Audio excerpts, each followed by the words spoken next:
Most people walk past suffering without a second glance. We tell ourselves we're too busy, too broke, too tired to care. But on a forgotten street in Cleveland, Ohio, two 9-year-old boys proved that kindness doesn't require wealth, recognition, or even conversation. It only requires consistency. Every morning at 6:10 a.m., Micah and Miles Carter walked down Oak Ridge Lane carrying a brown paper bag. Inside was breakfast. Simple, warm, homemade. They weren't doing it for social media likes. They weren't being filmed by news crews. Their mother wasn't forcing them. They did it because someone needed food, and they had food to give. The old man never asked for help. He sat on his sagging porch in a threadbare grey coat, silent as stone, watching the world move around him like he was already a ghost. Most neighbors avoided that house, the peeling paint, the overgrown yard, the sense that something sad lived there. But the Carter twins saw something different. They saw a person. And every morning they brought him breakfast. He never thanked them with more than a nod. Never invited them inside. Never told them his name. But after they left, neighbors noticed something strange. The old man would sit perfectly still, gripping the arms of his weathered chair, his shoulders shaking like he was holding back tears. Sometimes he'd press his palm against his chest like his heart was breaking. Sometimes he'd stare at the brown paper bag long after the food was gone, as if it contained something far more precious than eggs and toast. Nobody understood why. Not until the morning 58 black limousines lined Oak Ridge Lane, and the entire neighborhood learned the truth about the man at the end of the street. Because he wasn't just an old man. He was Elijah Monroe, a name that once commanded boardrooms, shaped industries, and moved millions of dollars with a single signature. And the twins weren't just feeding a stranger. They were feeding their grandfather. But here's the part that will stop your heart. He knew. He'd known the entire time, and he'd been waiting 40 years for the courage to tell them. This is the story of how two boys carrying breakfast exposed a family torn apart by violence, lies, and witness protection. How love can survive decades of silence, and how the smallest acts of kindness can unravel the biggest secrets powerful people ever tried to bury. Micah Carter hated oatmeal. He'd told his mother this at least 200 times since kindergarten, but Denise Carter had a rule. If you don't like something, you don't have to eat it. You just have to make it for someone who does. So every morning at 5:45 a.m., while his twin brother Miles set the table and poured orange juice, Micah stood on a step stool in their cramped kitchen on Cleveland's east side, stirring a pot of oatmeal that steamed his glasses foggy. He added cinnamon the way Mama taught him, 2 shakes, not 3, and a drizzle of honey because that's what made it taste less like punishment. "You burning it?" Miles asked from the doorway, already dressed in his school uniform, navy blue polo, khaki pants, sneakers scrubbed clean the night before. "I don't burn food," Micah shot back, though he'd burned toast twice last week. He ladled the oatmeal into a plastic container, snapped the lid tight, then moved to the eggs boiling on the back burner. Mama had left them a note on the counter, same as always, written in her slanted handwriting on the back of a utility bill envelope. 2 eggs, toast diagonal. Don't forget the napkins. Love you both more than the moon. Mama Micah folded the note and tucked it into his pocket.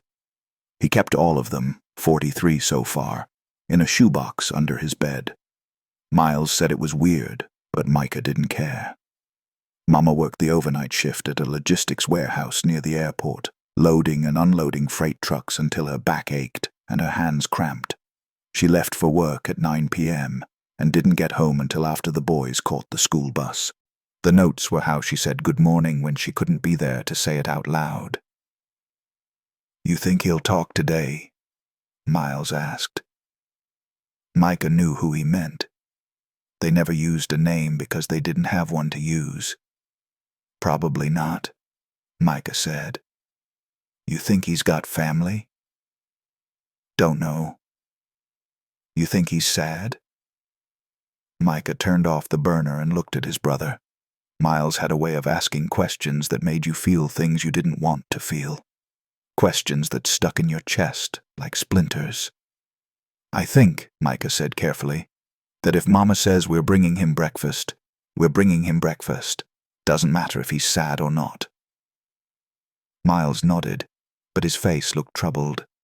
He was the quieter twin, the one who noticed when people were hurting, who asked why dogs barked at night, who cried during commercials about sick kids. Micah was the logical one, the one who made lists and followed rules and didn't let feelings get in the way of doing what needed to be done. They packed everything into the brown paper bag: oatmeal, 2 peeled hard-boiled eggs wrapped in foil, toast in a sandwich baggie, napkins, and a plastic spoon. Micah folded the top of the bag 3 times, crisp and even, the way Mama did. "Let's go," he said. The April morning was cold enough to see their breath. Cleveland springs were like that, uncertain, promising warmth, but delivering frost. The twins walked side by side down Oak Ridge Lane, passing houses that had seen better decades. Porches sagged under the weight of old furniture. Chain-link fences leaned at broken angles. Front yards were patched with dirt and dandelions. But the street wasn't broken. Not really. Mrs. Fontaine still swept her steps every morning. Mr. Okafor still waved at passing cars. The Johnsons still kept their flower boxes blooming, even when nobody else did. Oak Ridge Lane was a neighborhood that refused to give up, even when the city had. "You think Mama's sleeping yet?" Miles asked. "Probably just got in," Micah said. "She'll sleep till we get home." "You think she's tired?" "Miles, she works 10 hours loading trucks. Of course she's tired." "Then why doesn't she get a different job?" Micah didn't answer right away. The truth was, he'd asked Mama the same question once. She'd sat him down at the kitchen table, looked him straight in the eyes and said, "Because this job has insurance, baby. And insurance means if you or your brother gets sick, I can take you to the doctor without choosing between medicine and groceries. You understand?" Micah understood. He also understood that Mama's back hurt more than she let on, that she soaked her feet in Epsom salt every morning before bed, that she smiled through it all because that's what mothers did. They turned the corner onto the final stretch of Oak Ridge Lane. Ahead, at the very end of the street where the asphalt gave way to gravel and weeds, sat the house. It was small, barely more than a shack, with faded gray siding, a sloped roof patched with mismatched shingles, and a porch that looked like it might collapse if you leaned on it wrong. The windows were covered with yellowed curtains that never moved. The yard was overgrown, choked with crabgrass and volunteer saplings. And there, same as every morning, sat the old man. He was thin, too thin, with skin the color of deep mahogany, weathered and creased like old leather. His hair was white and close-cropped, his beard patchy. He wore the same gray coat every day, too light for the season, and sat in a wooden chair that looked as tired as he did. "Morning, sir," Micah said, walking up the cracked concrete path. "Morning," Miles added, softer. The old man's eyes flicked toward them, dark, sunken, ringed with exhaustion. He didn't smile, didn't speak, just gave a single, slow nod. Micah set the brown paper bag on the porch railing beside him, careful not to let it tip. "Oatmeal's still warm," Micah said. "Eggs, too." Another nod. The boys stood there for a moment, the way they always did, waiting to see if maybe today would be different.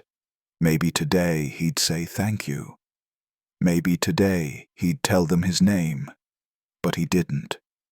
so they turned and walked back down the path, their sneakers scuffing against cracked concrete. When they reached the sidewalk, Miles glanced back. He always did, and every time, the same thing happened. The old man sat perfectly still, staring at the brown paper bag like it was the only thing in the world.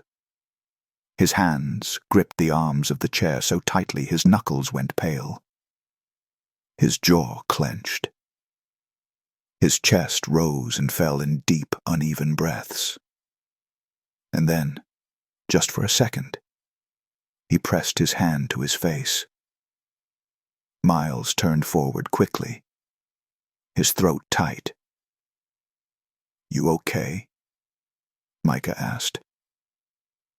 "Yeah," Miles lied. They walked the rest of the way to the bus stop in silence, the morning cold biting at their cheeks. Behind them, the old man sat alone on his porch, clutching a paper bag like it was a lifeline. He didn't know that in 6 days, the entire world would know his name. He didn't know that the twins would learn the truth about who he was, and why he'd been hiding at the end of their street for 40 years.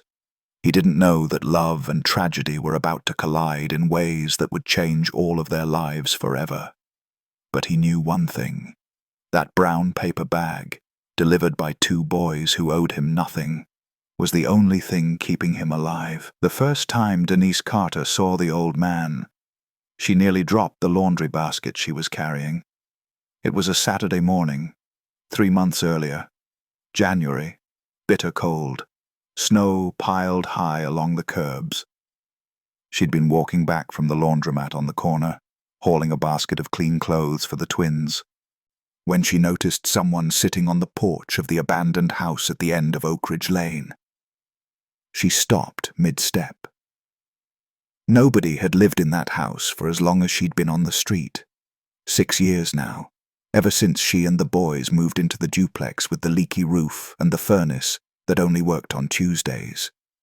The house was a blight, the kind neighbors complained about at community meetings, but no one ever did anything to fix.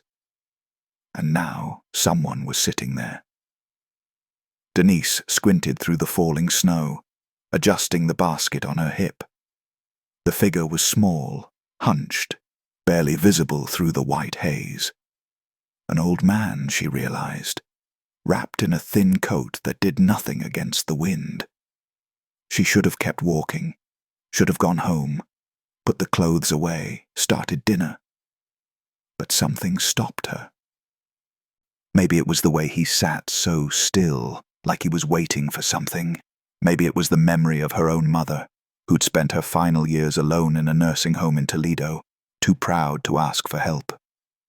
Maybe it was just the bone-deep cold and the knowledge that no one should be sitting outside in weather like this without a proper coat. Denise walked toward him. "Excuse me," she called, her breath misting in the frozen air. "You all right?" The man didn't respond, didn't even turn his head. She climbed the rickety porch steps, the wood creaking under her weight. Up close, she could see how old he really was, 70, maybe 80. His face was gaunt, his eyes deep-set and shadowed. He stared straight ahead, as if she wasn't there. "Sir?"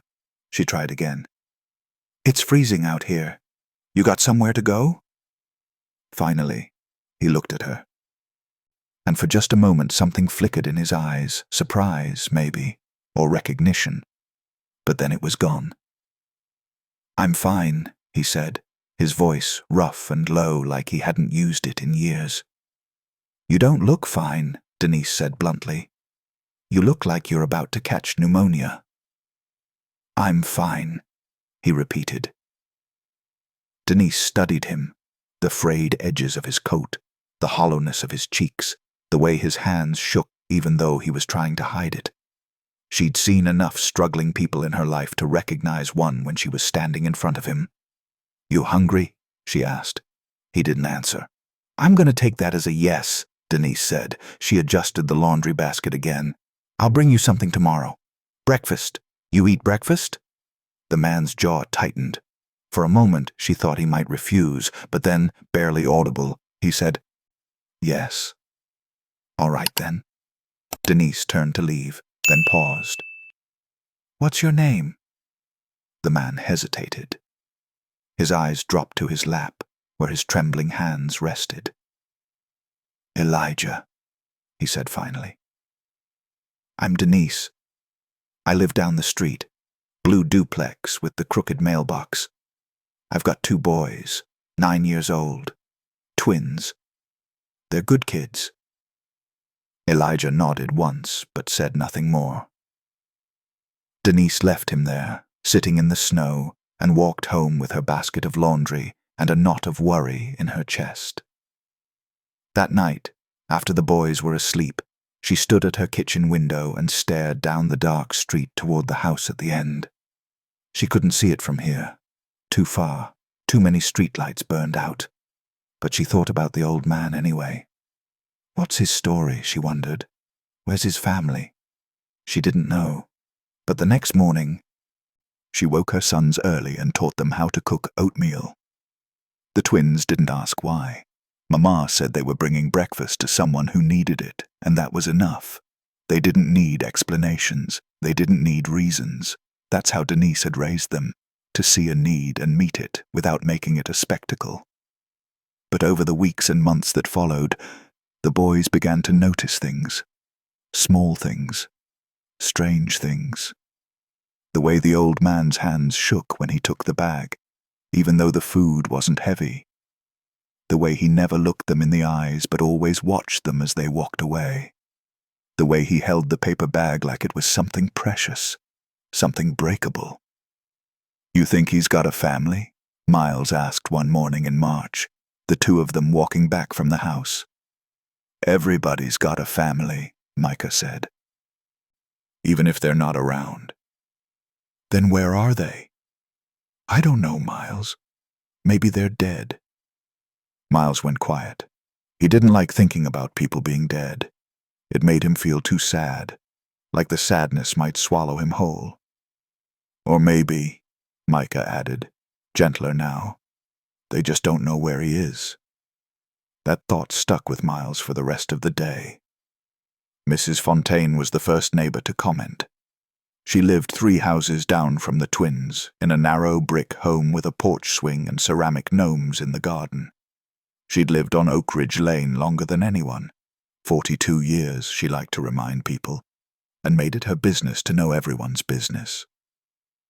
One morning, in early April, she flagged Denise down as she walked to her car before work. "Denise, honey, can I ask you something?" Denise stopped, keys in hand.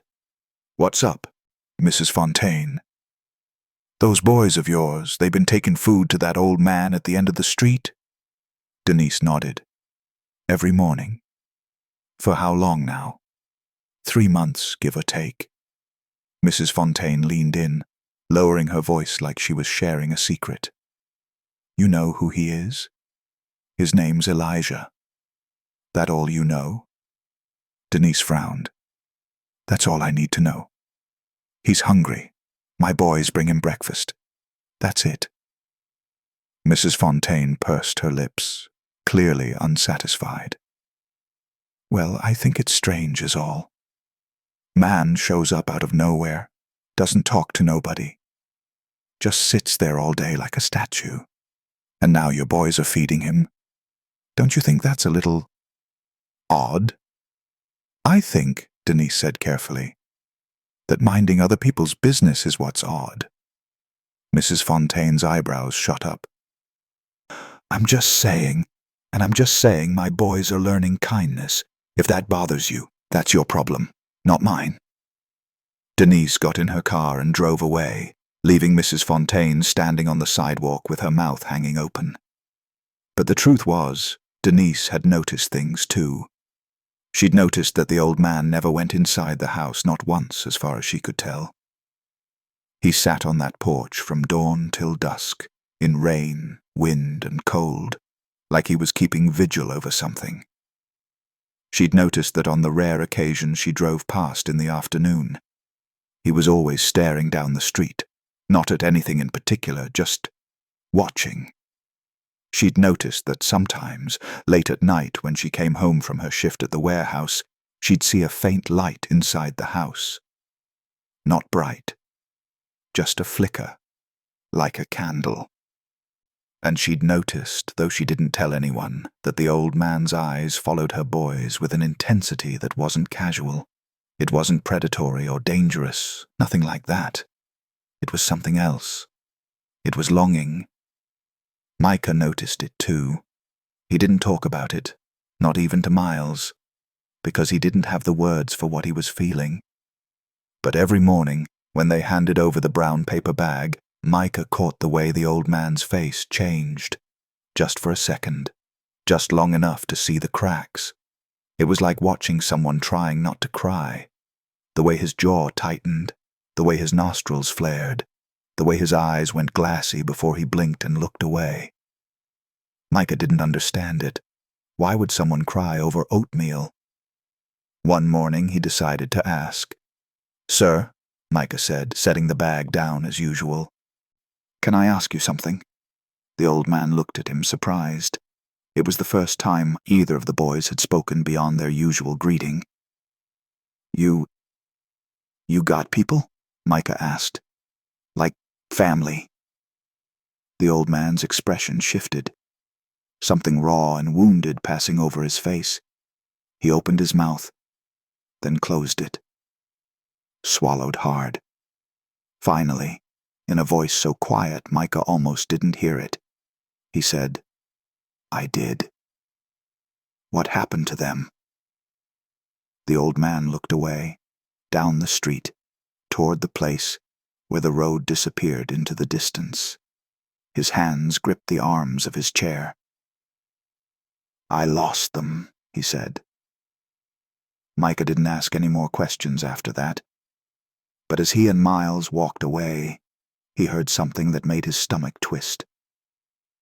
A sound so small, so broken, it barely qualified as a sound at all. The old man was crying, April turned to May, and the mornings grew warmer. The twins traded their winter coats for hoodies, and the brown paper bag felt lighter in their hands as they walked down Oak Ridge Lane each day. But the old man, Elijah, didn't look warmer. He looked worse. Miles noticed it first. "Micah," he whispered one morning as they walked away from the porch. "Did you see his hands?" "What about them?" "They were shaking worse than before, like a lot worse." Micah frowned. He'd been too focused on setting the bag down gently to pay attention. "Maybe he's just cold. It's 60 degrees out." Micah didn't have a response to that. The truth was, he'd noticed things too. The old man's face looked thinner, sharper. His coat hung looser on his shoulders. And when he breathed, it sounded wrong. Not wheezing exactly, but labored, like every breath took effort. "You think he's sick?" Miles asked. "I don't know," Micah said. But the knot in his stomach told him the answer was yes. The neighbors were starting to talk. Not about the boys. They'd gotten used to the twins' morning routine by now. But about the old man. "He don't never leave that porch," Mr. Okafor said one evening, standing in his driveway with a garden hose in hand. He was talking to his wife, but loud enough that half the block could hear. "Not once.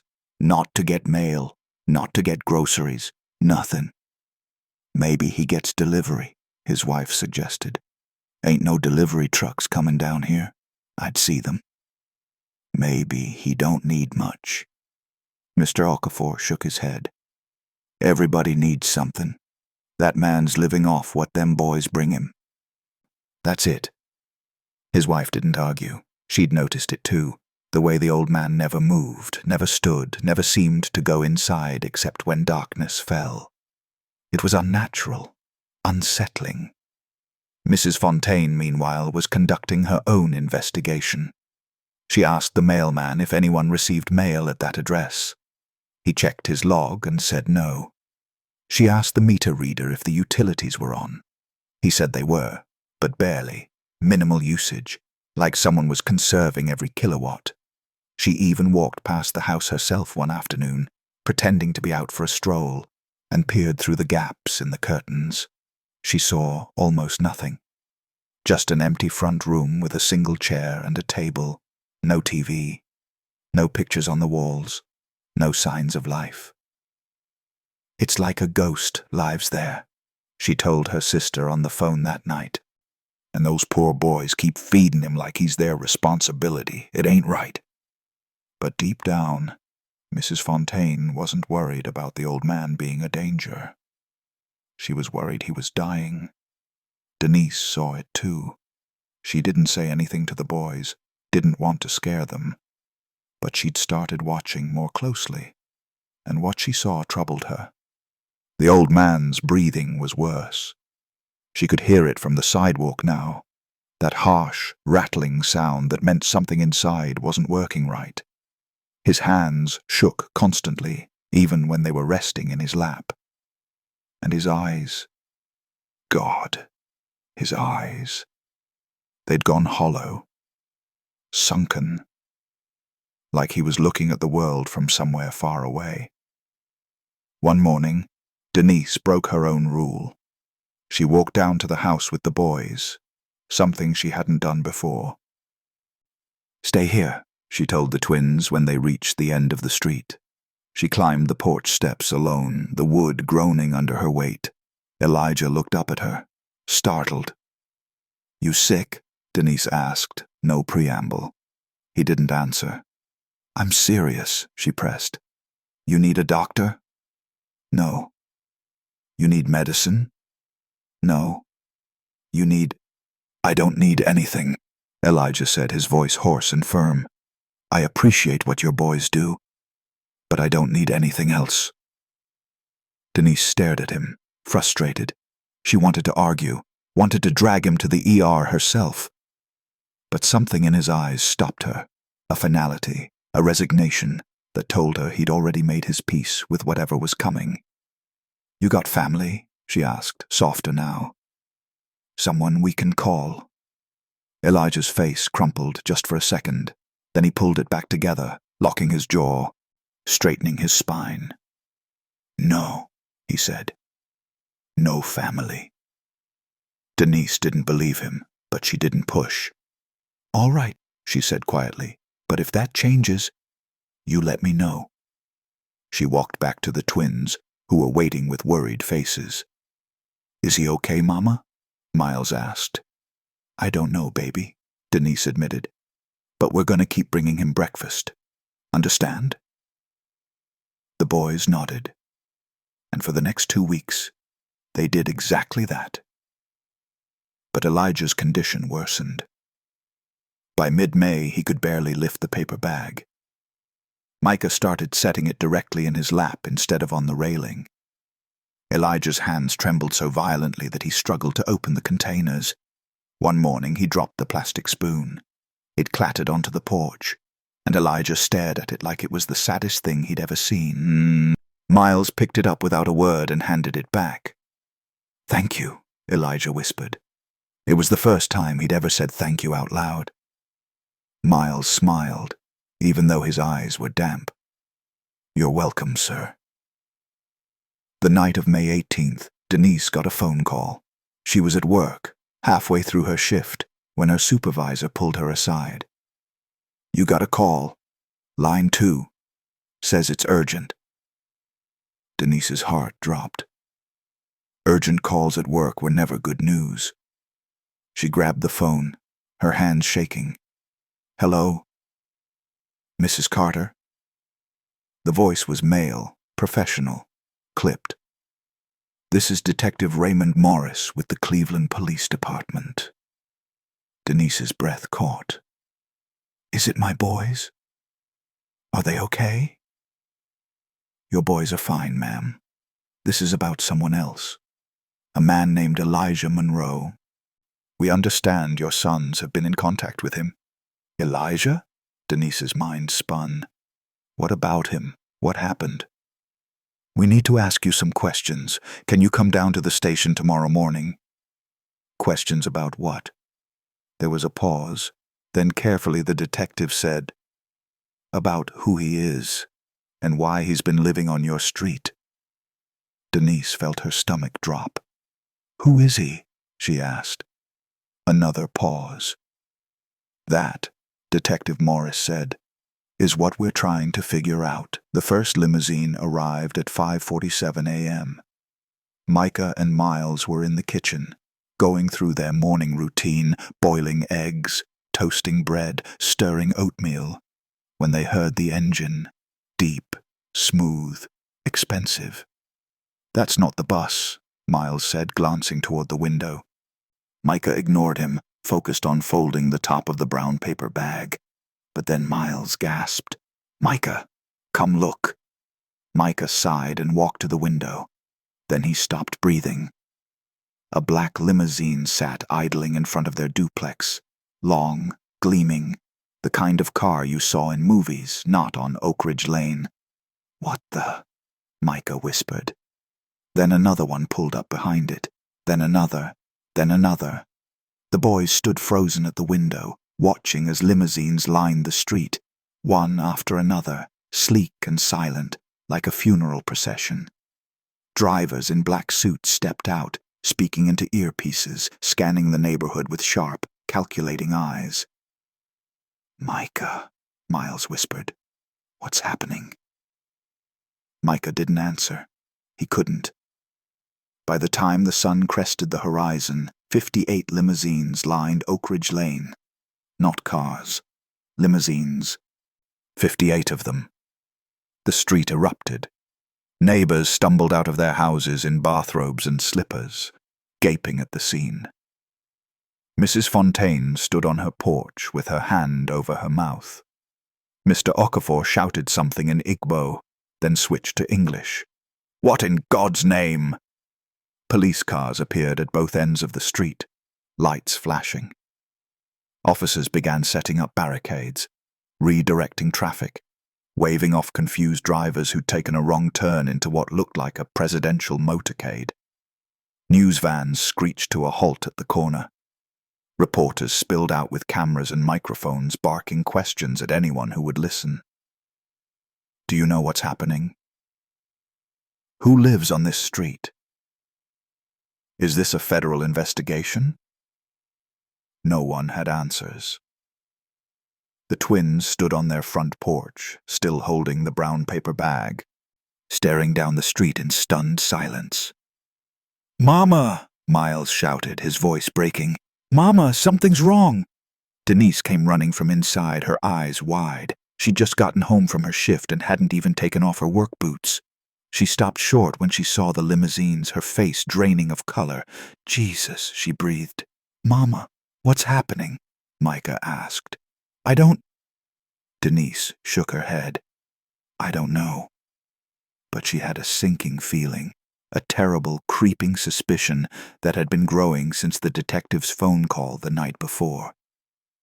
Stay here, she ordered the boys. Don't move. She walked down the porch steps and into the street, weaving through the chaos of neighbors and police and reporters. She pushed past Mr. Okafor, ignored Mrs. Fontaine's shouted questions, and walked toward the end of the street, toward Elijah's house. The limousines were parked in a perfect line, extending from the corner all the way to the old man's sagging porch. Drivers stood at attention, hands clasped in front of them, faces blank. Security personnel, tall, broad-shouldered, wearing dark sunglasses, flanked the property, speaking into radios, creating a perimeter. And at the center of it all, standing at the foot of Elijah's porch, was a woman.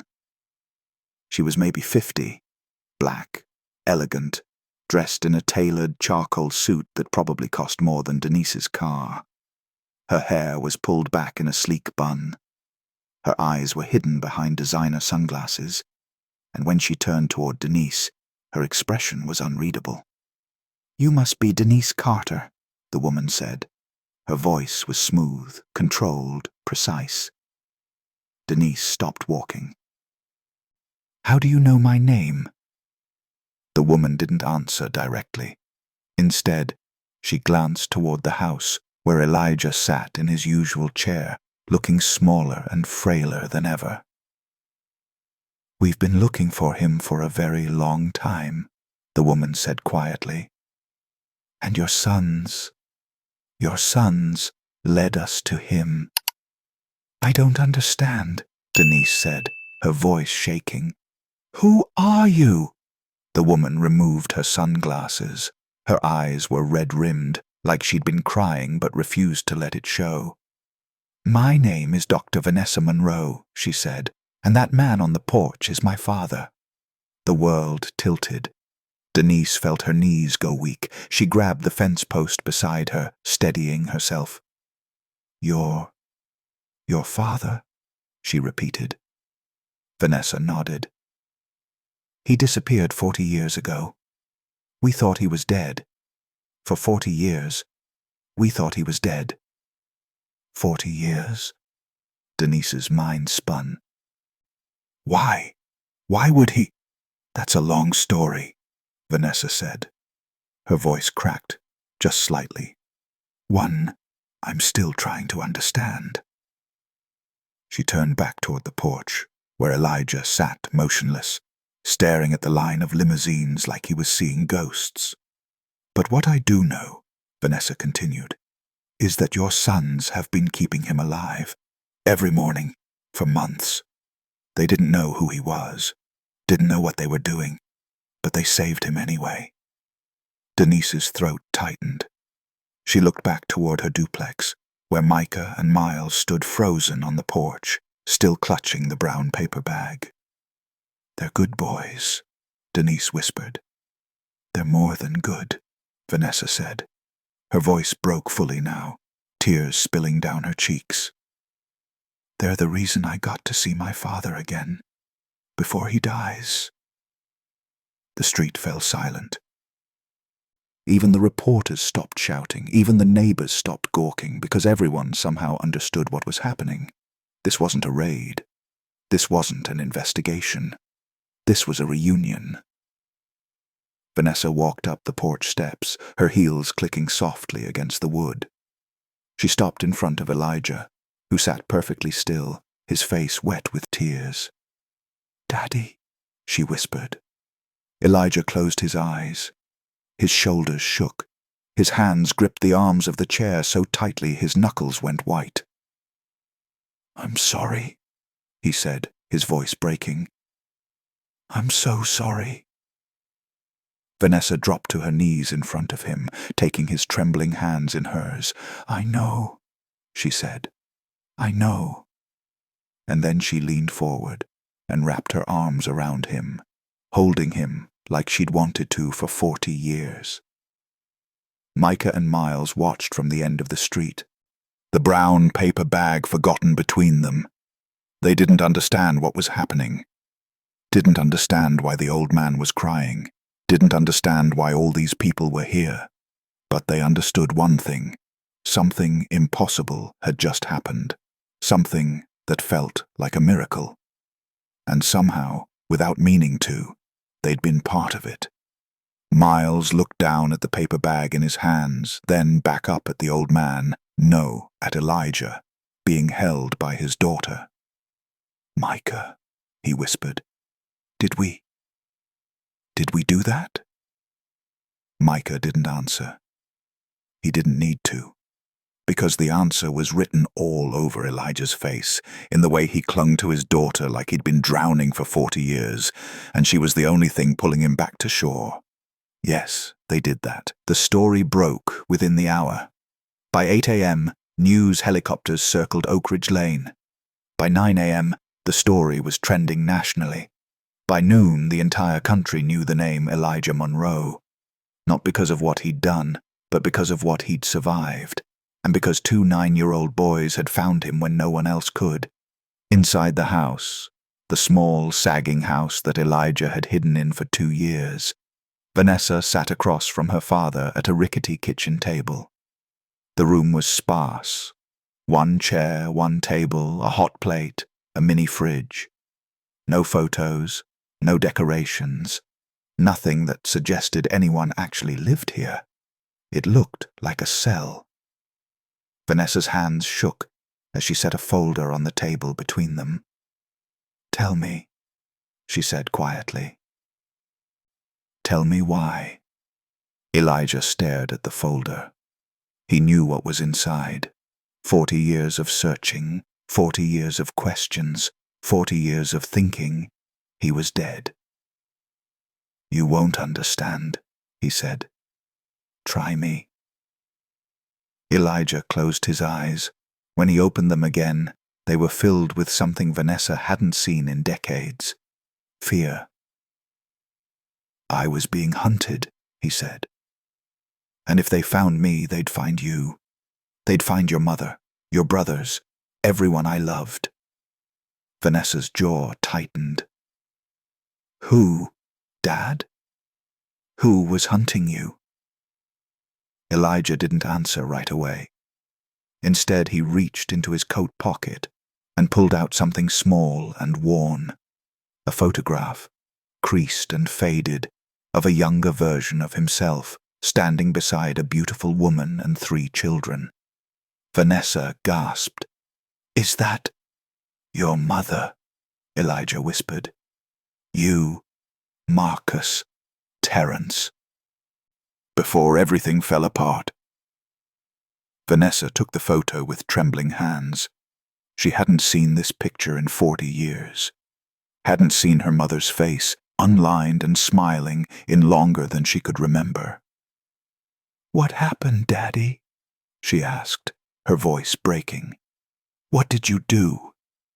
Elijah exhaled slowly, the weight of decades pressing down on him. "I testified," he said. The story came out in pieces, slow and painful, like pulling shrapnel from a wound. Elijah Monroe had been an executive at Crestfield Industries, a manufacturing conglomerate based in Detroit.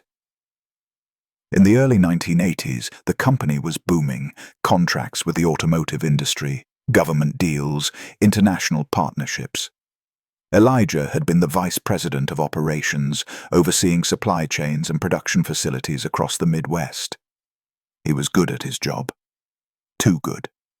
Which meant he noticed things other people missed, like shipments that didn't match invoices, like payments to shell companies that didn't exist, like meetings held in back rooms with men who didn't work for Crestfield, but seemed to control everything that happened there.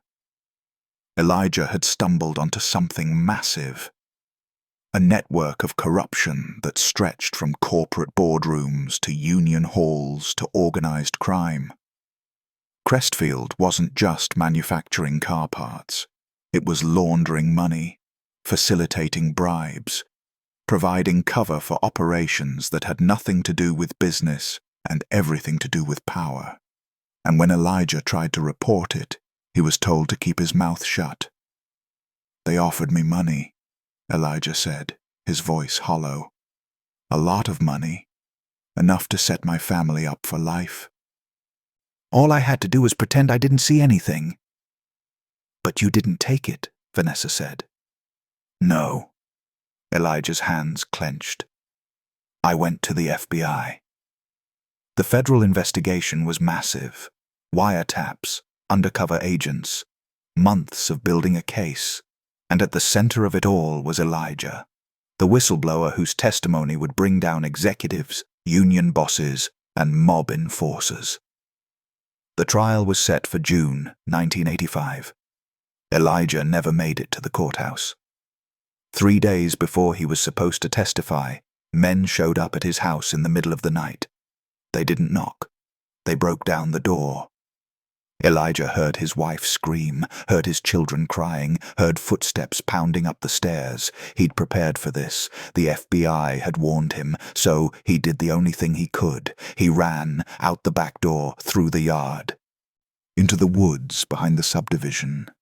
He ran until his lungs burned and his legs gave out, and when he finally stopped, he was miles away from his family, alone in the dark, with nothing but the clothes on his back. The FBI found him 2 days later, hiding in a motel. They told him the truth he already knew. His family was in danger.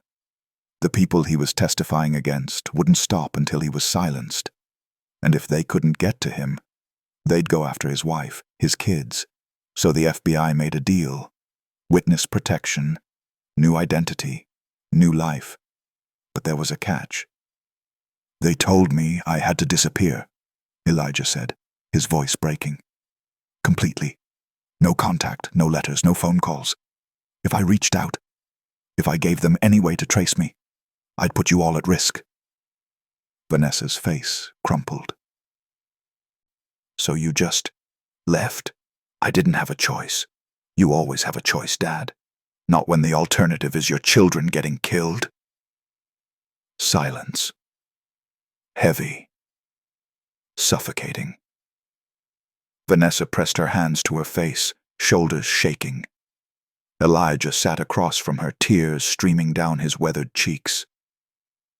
"I testified," he said quietly. "I put 12 people in prison, and then I vanished." For 40 years, Elijah Monroe lived in hiding. Different cities, different names, different lives. He worked under the table, janitor, handyman, warehouse loader, jobs that didn't require ID or background checks. He stayed off the grid, paid cash for everything, avoided cameras, avoided questions. He watched his children grow up from a distance, piecing together their lives through newspaper articles and public records. He knew when Vanessa graduated medical school, knew when Marcus opened his law firm, knew when Terence died in a car accident at 32. He knew when his wife passed away from cancer, alone, still thinking he'd abandoned her.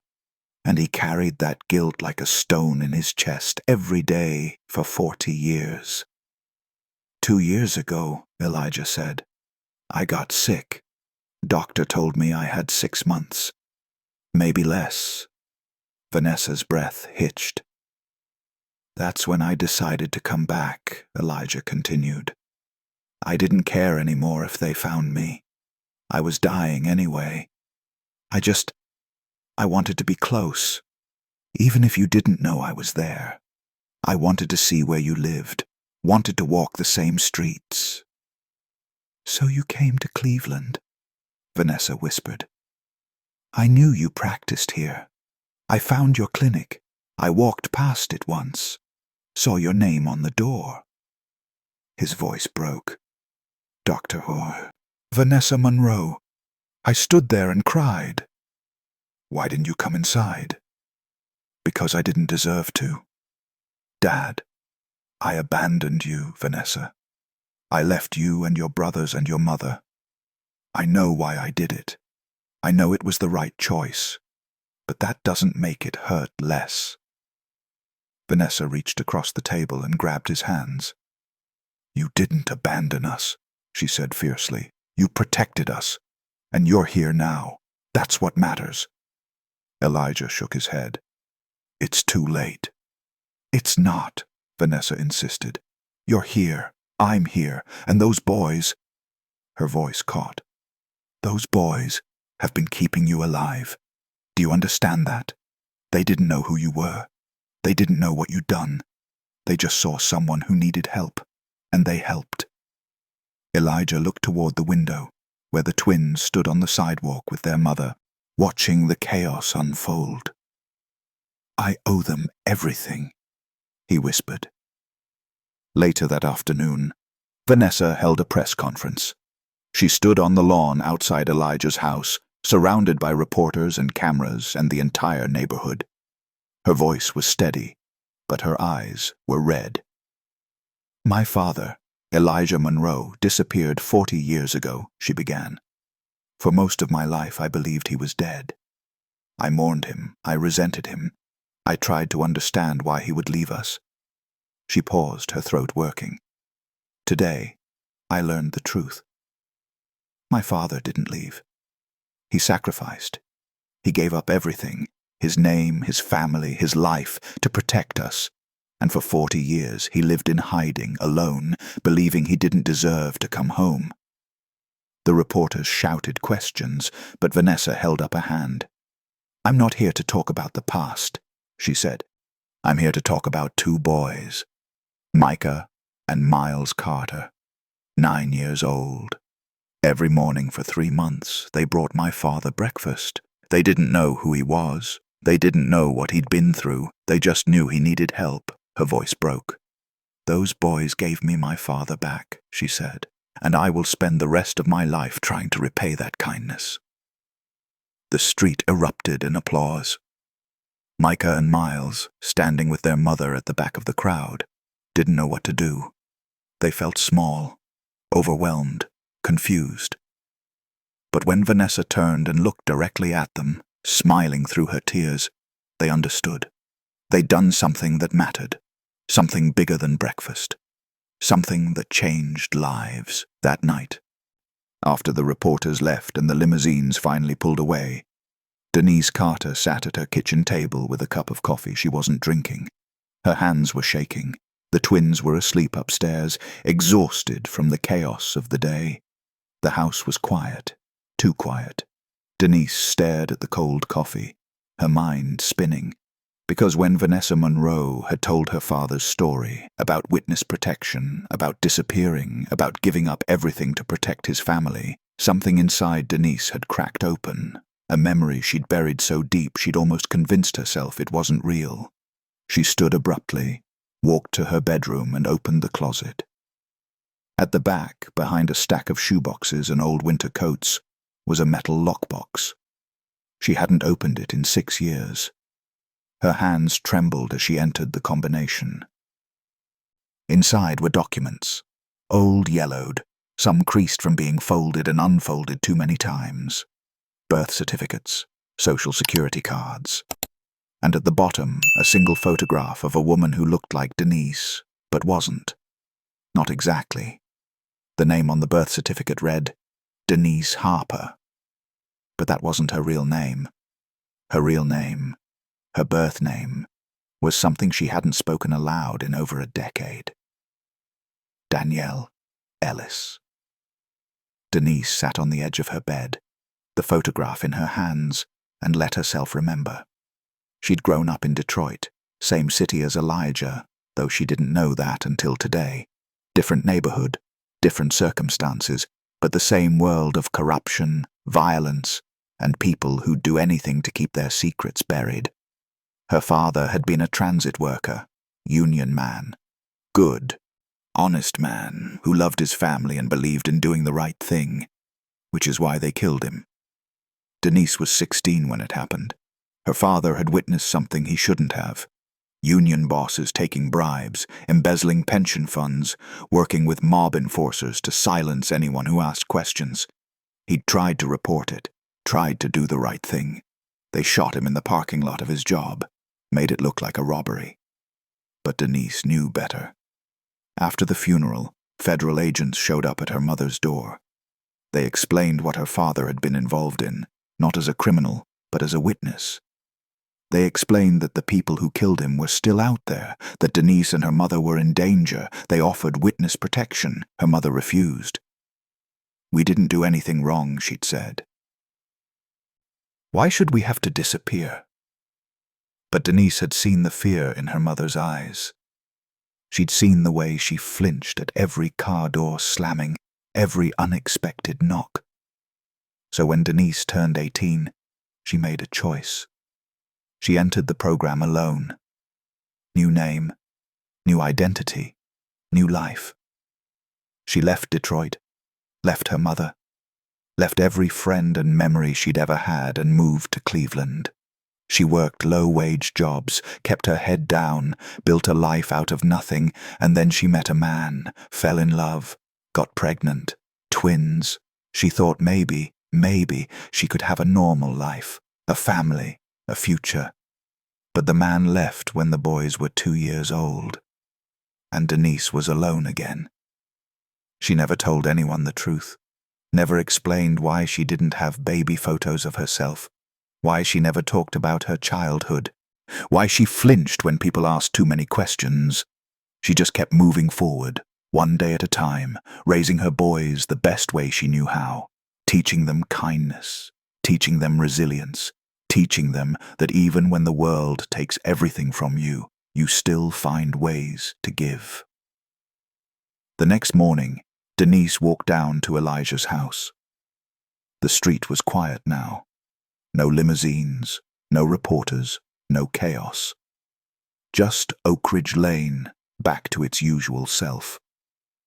Elijah sat on his porch, same as always, though he looked different now. Lighter, somehow. Like 40 years of weight had been lifted off his shoulders.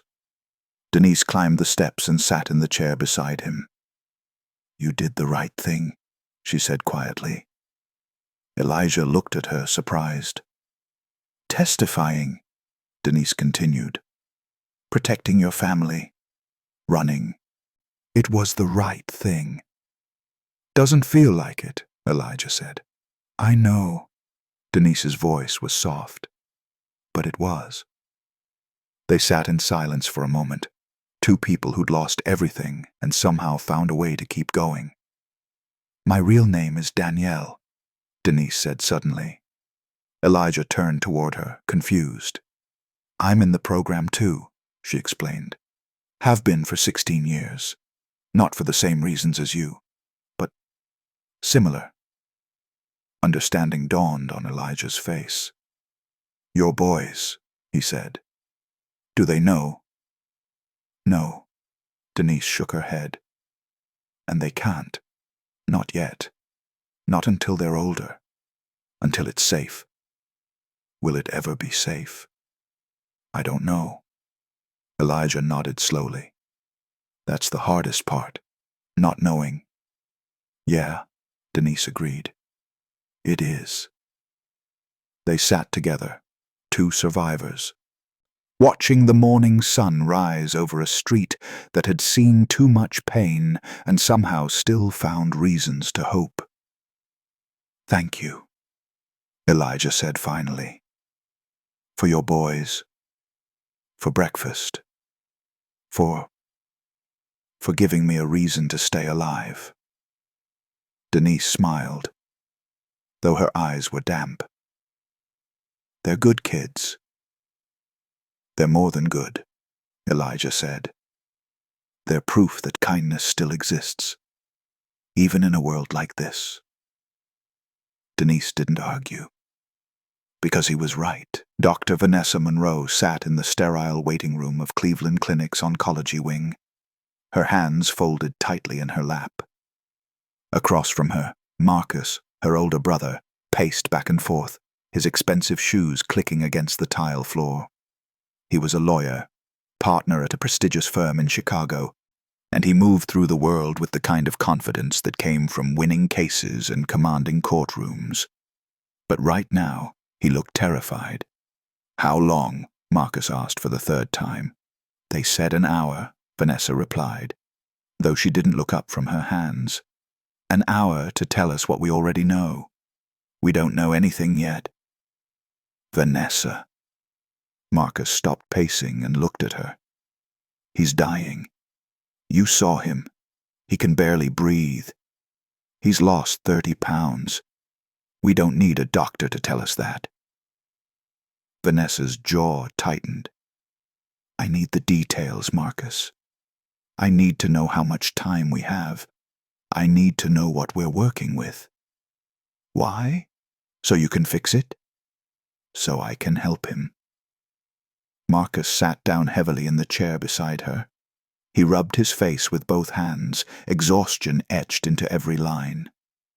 40 years, he muttered. 40 years, Vanessa, and now we get him back, and he's dying. I know. It's not fair. I know. They sat in silence, the weight of the words pressing down on them like a physical thing. Dr. Arjun Patel, the oncologist, finally called them into his office. He was a small man with kind eyes and the kind of calm demeanor that came from delivering bad news too many times. He gestured for them to sit, then pulled up a series of scans on his computer screen. "Your father has stage 4 pancreatic cancer," Dr. Patel said without preamble. "It's advanced, aggressive. The tumor has metastasized to his liver and lungs." Vanessa felt the air leave her lungs. "How long?" she asked, her voice steady despite the tremor in her hands. Dr. Patel hesitated. "With treatment, chemotherapy, palliative care, we could extend his life by a few months, maybe 6 if we're fortunate. And without treatment, weeks, maybe less." Marcus swore under his breath. Vanessa stared at the scans, her medical training kicking in automatically. She could see the tumor, the metastases, the damage. She didn't need Dr. Patel to tell her what it meant. Her father was dying, and there was nothing she could do to stop it. "What about surgery?" Marcus asked desperately. "Radiation? There has to be something." "The cancer is too advanced," Dr. Patel said gently. "Surgery isn't an option. Radiation might slow the progression, but it won't reverse the damage. At this stage, our focus shifts to quality of life." "Quality of life," Marcus repeated bitterly. "What kind of quality of life can he have in 6 months?" "That depends on him," Dr. Patel said. "And on you." They told Elijah that evening. Vanessa insisted on doing it herself, though Marcus argued they should hire someone, a hospice nurse, a counselor, anyone who could soften the blow. But Vanessa refused. "He's my father," she said. "I'm telling him." They sat on the porch of Elijah's house, the 3 of them, father, daughter, son. The street was quiet, the evening air cool and soft. 6 months, Elijah said after Vanessa finished explaining. He didn't sound surprised, didn't sound scared, just resigned. "That's longer than I thought." "We can do chemotherapy," Vanessa said quickly. "It might give us more time." "No. Dad, no," Elijah repeated, firmer now. "I'm not spending what's left of my life in a hospital, pumping poison into my veins, hoping for a few more weeks. I'm done running. I'm done hiding. I want to spend whatever time I have left with the people I love."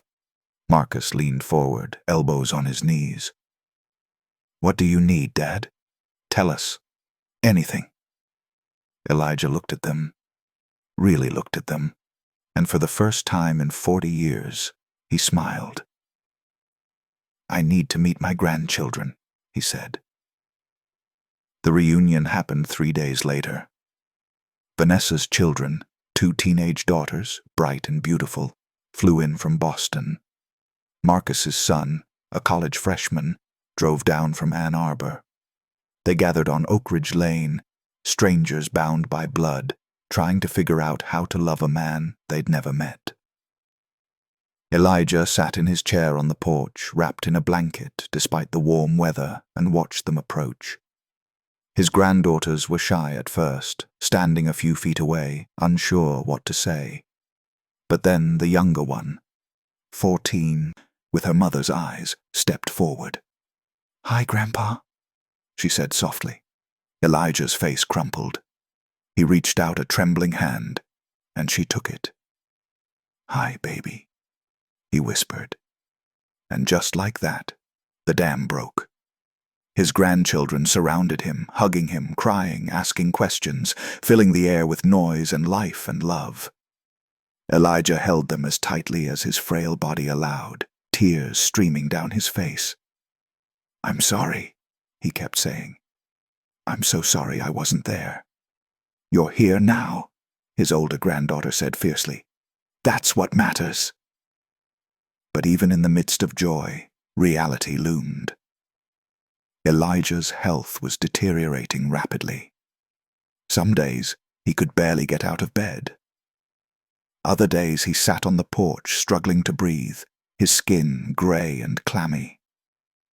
Vanessa moved into the house on Oak Ridge Lane, sleeping on a cot in the front room, monitoring his vitals, adjusting his medication. She took a leave of absence from her clinic. Marcus hired a full-time nurse. They brought in a hospital bed, oxygen tanks, morphine. They were preparing for the end. But Elijah wasn't ready to let go. Not yet. "I need to do something," he told Vanessa one night, his voice hoarse and weak. "Before I go, I need to make it right." "You don't have to make anything right, Dad. You did what you had to do." "Not that." Elijah shook his head. "The boys, Micah and Miles. I need to thank them, properly." Vanessa smiled through her tears. "Then let's do it." The plan was simple. Vanessa would host a dinner, nothing extravagant, nothing overwhelming, just the twins, their mother, and Elijah's immediate family. A chance to say thank you, a chance to connect. But when Vanessa extended the invitation to Denise, the response was unexpected. "I appreciate the offer," Denise said carefully, "but I don't think that's a good idea." Vanessa blinked. "Why not?" "Because my boys don't need to be wrapped up in all of this." "All of what?"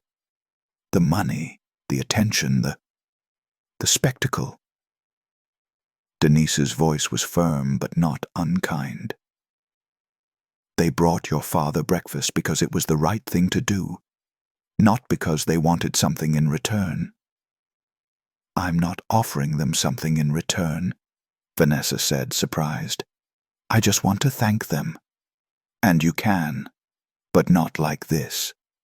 Vanessa opened her mouth to argue, then stopped. She studied Denise, the set of her jaw, the protective way she stood, the quiet strength that radiated from her. "You don't trust me," Vanessa said. "I don't know you," Denise corrected. "And I don't know what you want from my boys." "I don't want anything. I just—" Vanessa exhaled slowly. "My father is dying, and your sons gave him something I couldn't. They gave him a reason to hold on. I just want them to know how much that means." Denise softened, but only slightly. "Then tell them. Right here. Right now. No cameras. No reporters. No limousines. Just you and them." Vanessa hesitated, then nodded. "All right." The conversation happened on Denise's front porch. Vanessa sat on the steps with Micah and Miles, the three of them side by side, while Denise stood nearby, arms crossed, watching like a hawk. "I wanted to say thank you," Vanessa began, "for everything you did for my father." The twins exchanged glances. "We just brought him food," Micah said. "You did more than that," Vanessa said. "You saw him. When everyone else looked away, you saw him. You treated him with dignity. And because of that, I got to see my father again. I got to tell him I love him. I got to hear him say he's proud of me." Her voice broke. "I don't know how to repay that," she continued. "I don't think I ever can. But I want you to know that what you did mattered. It mattered more than you'll ever understand." Miles's eyes filled with tears. "Is he going to be okay?" Vanessa's heart broke. She reached out and gently took his hand. "No, sweetheart," she said softly. "He's not. He's very sick. And he's going to die soon." Miles's face crumpled. Micah put an arm around his brother's shoulders, his own eyes damp. "But," Vanessa added, "because of you. He's not dying alone. He's surrounded by people who love him, and that's because of you." They sat in silence, the weight of it settling over them. Finally, Micah spoke. "Can we still bring him breakfast?"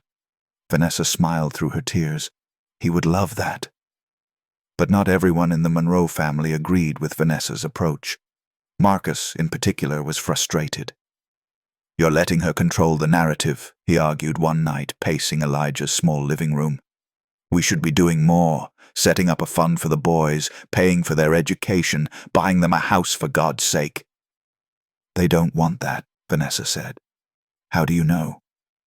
"Because their mother told me," Marcus scoffed. "She's being stubborn, or proud, or both." "Or," Vanessa said evenly, "she's protecting her kids, which is exactly what she should be doing." "From what?" "From us." "From being treated like props," Vanessa shot back. "From being paraded around as the Good Samaritans who saved the dying billionaire. From having their lives turned into a media circus." Marcus stopped pacing. "Dad's not a billionaire." "He was, and people remember."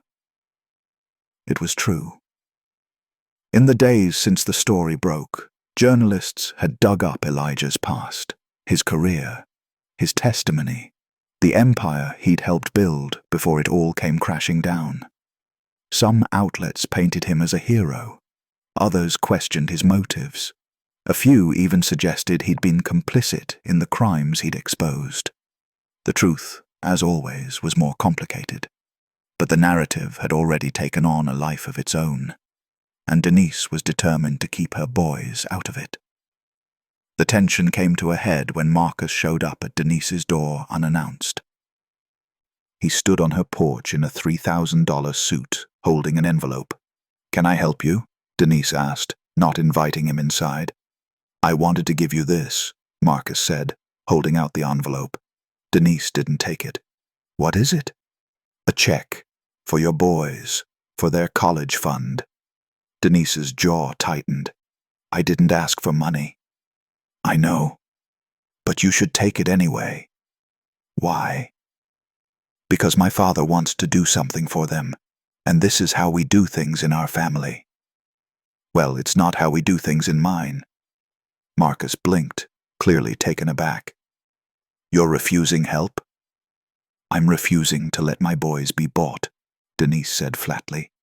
"They didn't help your father for money. They did it because it was the right thing to do.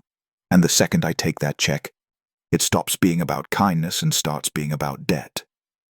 That's not what this is." "Yes, it is." Denise stepped closer, her voice low and fierce. "Your father is a good man. I believe that. But I also know what happens when people like you start throwing money around. You think you're helping. You think you're being generous. But what you're really doing is trying to control the story. Trying to make yourselves feel better." Marcus stiffened. "That's not fair." "Maybe not," Denise said. "But it's true." She stepped back and crossed her arms. "If your father wants to thank my boys, he can do it himself. With words, not money." Marcus stood there for a long moment, the envelope still in his hand. Finally, he nodded. "I'll tell him," he said quietly. And he left. That night, Elijah called Denise. His voice was weak, rasping but clear. "I'm sorry about Marcus," he said. "He means well." "I know," Denise replied, "but he's wrong. You're right. Your boys don't need our money. They just need to know they're valued." "They are," Denise said, "and they know it." "Good." There was a pause. Then softer. "Thank you. For protecting them. For raising them right. For teaching them kindness." Denise's throat tightened. "You're welcome. Can I ask you something?" "Of course." "When I'm gone, will you make sure they know? That they mattered?"